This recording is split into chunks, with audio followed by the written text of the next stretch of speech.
మన ప్రభుత్వం ఈ బొంబాయి నుండి అహ్మదాబాదుల మధ్య అంటే మహారాష్ట్రలోని బొంబాయి, గుజరాత్లోని అహ్మదాబాదుల మధ్య బుల్లెట్ ప్రూఫ్ రైలు మార్గాన్ని నిర్మించడానికి 2015వ సంవత్సరంలో ప్రతిపాదించింది.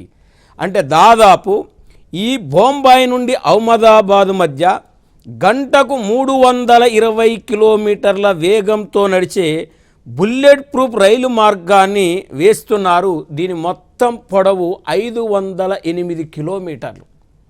అంటే ఈ బొంబాయి నుండి అహ్మదాబాదు చేరుకోవటానికి మొత్తం 12 స్టేషన్లు ఉంటాయి, రైల్వే స్టేషన్లు ఉంటాయి. మరి 508 కిలోమీటర్లతో 320 కిలోమీటర్ల వేగంతో ప్రయాణించే బుల్లెట్ ప్రూఫ్ రైలు మార్గాన్ని నిర్మించడానికి 2015లోనే కేంద్ర ప్రభుత్వం ప్రతిపాదనలు చేసింది.